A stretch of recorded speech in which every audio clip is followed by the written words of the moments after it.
Here's some ideas you never heard before. Some business secret weapons that we have in store. It's Laura Hodgson, NowCorp CEO, with some action ideas to help your company grow. Hi, I'm Laura Hodgson, President and CEO of NowCorp. Welcome to the Secrets for Success podcast. We're here today with Jeff Moreau from Encore Coatings, and we're going to talk about, from a small business person or an entrepreneur's perspective, what are some of the things that you have learned in the course of your business that you wish someone had told you before you started? Well, I tell you what, there are so many things that are critical whenever you launch a business. When we started Encore, we started at a time when the housing market had tanked. You could not get money from a bank at the time. It was just, everything just seemed like it was being paused when it comes to that, the financial side of running a business. So you had a great idea and nobody there to help you get it going. Right, exactly. So one of the things we did to get started is we went and we said, all right, well, we have a limited amount of cash to do this. So we went and we met with real estate guys that owned property for lease, and we said, hey, we would like 90 days of free rent. We'll tack that onto the back side of the lease. And so like that, we freed up 3 months of lease payments on a building, and we rolled that into buying raw materials and things like that. So the money you would have had to spend on rent, you were able to put into materials. Yeah, and I mean, lucky enough, we had a landlord that had the ability to do it. He had the financial resources. Some would be more tapped out than that, couldn't do it. So by the grace of God, I guess, it kind of worked out. Yeah. And we grew the business. We're 10 years old. We're debt-free. And we've done it through managing relationships with our suppliers, negotiating discounts with them, managing the credit terms that we give to our customers. It's interesting that it sounds like from day one, you brought other people into the fold to be partners with you, that maybe not everybody would be open to doing that. I mean, I think a lot of people would be nervous about, for example, asking a landlord to give them some free rent because it might mean that they look weaker. Yeah, I could definitely see how that would be but by doing that, potential perception. By doing that, you got support from people outside of your business that were invaluable. Yeah, you've got to be willing to take that creative approach at certain times. And I mean, it's, as we've grown our business, we've kind of hit those growing pains where we can't go to some of these large merchants, say like a Walmart, and say, hey, we could really use 30 days instead of 60 in terms of dating. And so they say no. Right. So they're not very empathetic that way. I find that many of them are like that. You know why though? I used to sit around when I was going through that with some of the retailers. I thought, do these CFOs sit around all day and think up new ways that they can just like stick it to the small business just a little more? And you know what I realized? I don't know that they do. I don't think they're bad people, but you don't get to be CFO of a Fortune 50 company by having been an entrepreneur. Well, so I don't think they know the life of an entrepreneur. I think they've always been in an organization where there was plenty of money and it came from lots of different places. And so the idea of 30 days versus 60 days, well, just deal with it. Yeah, figure it out. Right. The thing that's been surprising to me is how easy they find it to make you their bank. Oh, yes. Well, we're not going to, we're going to take 60 days. Period. We're going to take 90 days. I mean, there's a company out there that their terms are net 365. What? And that's consignment. Yeah, that's what you call consignment. That's called a donation. That's not actually a. I had a customer one time that had been net 30 for about a year, and they sent me a letter and it said, by the way, our terms are now net 60. Period. So I sent them a letter back and I said, oh, okay. Well, my wholesale price, which was $24.99 a case, is now $26.99 a case. Period. And they called and said, well, you can't just change the price on us unilaterally. And I said, well, you started it. I felt like my son. You know, well, he started it. But I don't think to your point, they didn't ask. They didn't say, would you be okay if we went to net 60? They just said, we're going to net 60. Yeah, and there's so much more around that these days with certain vendors where we're going to pay you in 60 and we're going to still take 2%.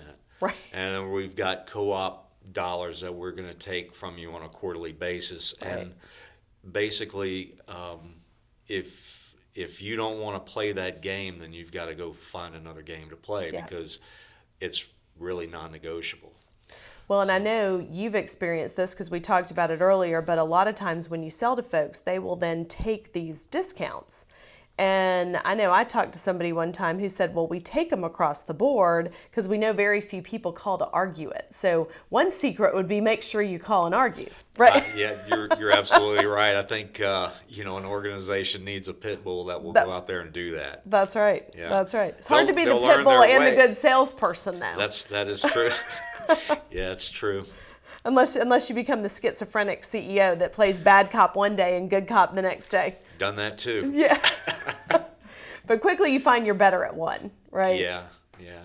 It's a lot of fun just to go out there and pull those deals together. Yeah. Rather than be the guy that stands in the way of something happening, it's Right. fun to be able to somehow be an architect of that and say, here are the things we need to do to make it happen. So now that you're at a point where you're not really a startup anymore, you're really scaling the business, is it the same challenges but just bigger, or is it new challenges? I think it's probably a combination of both. We begin to deal with reps. We're hiring employees that can kind of take some of the reins and scale it. Yeah. There's only so much, a father and son business can do. So you've got to find that. You only have 24 hours in your day. That's not scalable. Got to figure out, well, when is it time to take that step and grow? So.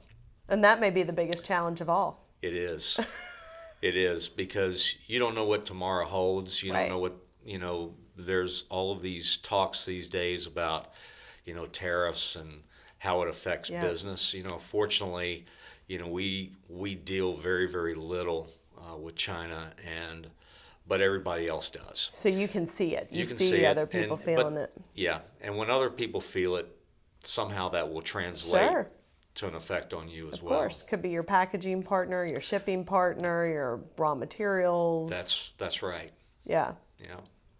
So if I were to summarize in terms of secret weapons, the first thing you said was really being open with some creative partners, people that, perhaps could wait and let you pay later so that you can use those dollars somewhere else. Yeah, we found out about you guys from a supplier who saw that we were headed for a wall. Oh, wow. That we needed to free up that cash so we could operate and continue to grow. And so, being able to, send our invoices through now, what we did is, you guys have a fee for what you do. Right. And it's a very fair fee, but it can add up. So one of the things we did is we went to our suppliers that we're buying from, and we said, if we pay you within 10 days, right, we're going to get our money from now within 5. So we go to our suppliers and we say, if we pay you within 10, will you give us 2 or 3 points? Sure. A lot of times they're happy to do that. Right. And so that discount helps to offset the fees we pay for now. And they're getting the benefit too. They love it too. They don't realize how much now is helping them, right? So it's truly a secret weapon. Nobody knows. I think it is. And there's so many young startups out there that if they knew that they could basically turn their cash a lot faster, that it helps them competitively, because I think that's one of the things nobody ever teaches you. Even when you study finance, people talk about profitability, they talk about cost of capital, and people like to say cash is king, which is a great thing to say, but I always joke that flow is queen, and you don't get anywhere without the queen, right? So my cash in your account is not helping anybody very much at all. Yeah. But we forget that part. We just focus on, profitability, and then we don't realize that, I just remember thinking, nobody told me that my customers were going to take 4 months to pay. Why didn't anybody tell me that? You know, in a past life, you know, I've dealt with lines of credits with banks and all that, and there's some clunkiness Sure. to that. There's some risk to that. And, you know, I think that a small business that can use something like a Now account, it helps you make payroll. Right. Instead of waiting 60 days for money and figuring out how you're going to pay your staff. Yeah, your employees don't like to get paid net 60. They really don't matter. It's like to say that doesn't matter They're to them. kind of crazy that way, but they like to get paid every 2 weeks. It's kind of weird. Yeah.